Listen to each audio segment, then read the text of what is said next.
संहिता अध्याय 110। मसीह के शासनकाल की घोषणा। मेरे प्रभु से यहोवा की वाणी यह है, तू मेरे दाहिनी ओर बैठ, जब तक कि मैं तेरे शत्रुओं को तेरे चरणों की चौकी न कर दूँ। तेरे पराक्रम का राजदण्ड यहोवा सिय्योन से बढ़ाएगा। तू अपने शत्रुओं के बीच में शासन कर।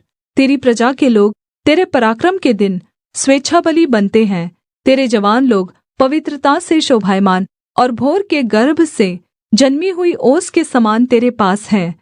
यहोवा ने शपथ खाई और न पछताएगा। तू मलकीसिदक की रीति पर सर्वदा का याजक है। प्रभु तेरी दाहिनी ओर होकर अपने क्रोध के दिन राजाओं को चूर कर देगा। वह जाति-जाति में न्याय चुकाएगा। रणभूमि शवों से भर जाएगी। वह लंबे चौड़े देशों के प्रधानों को चूर चूर कर देगा।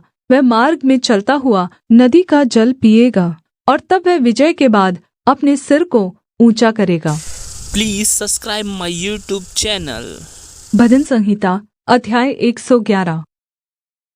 परमेश्वर की सच्चाई और न्याय के लिए स्तुतिगान। यहोवा की स्तुति करो। मैं सीधे लोगों की गोष्ठी में और मंडली में भी संपूर्ण मन से यहोवा का धन्यवाद करूँगा। यहोवा के काम बड़े हैं। जितने उनसे प्रसन्न रहते हैं वे उन पर ध्यान लगाते हैं। उसके काम वैभवशाली और ऐश्वर्यमय होते हैं और उसका धर्म सदा तक बना रहेगा। उसने अपने आश्चर्य कर्मों का स्मरण कराया है। यहोवा अनुग्रहकारी और दयावन्त है। उसने अपने डरवैयों को आहार दिया है। वह अपनी वाचा को सदा तक स्मरण रखेगा।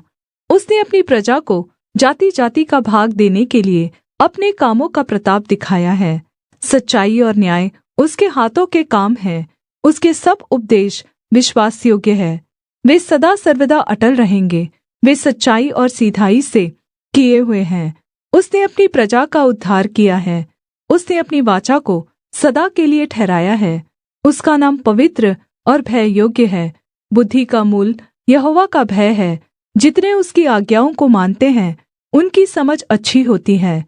उसकी स्तुति सदा बनी रहेगी। Please subscribe my YouTube channel.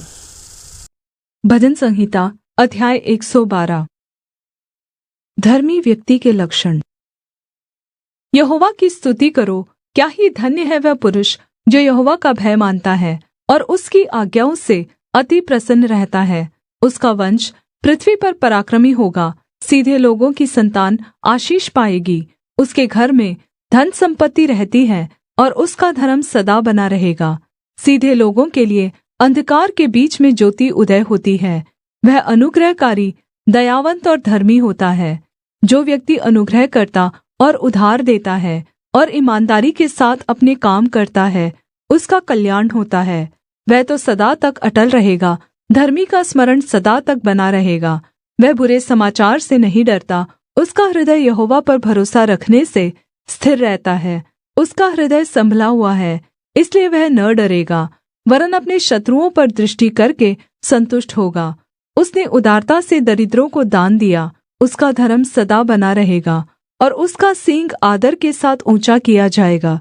दुष्ट इसे देखकर कुढ़ेगा। वह दांत पीस-पीस कर गल जाएगा। दुष्टों की लालसा पूरी न होगी। Please subscribe my YouTube channel.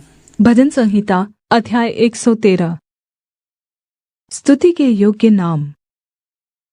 यहोवा की स्तुति करो। हे यहोवा के दासों, स्तुति करो।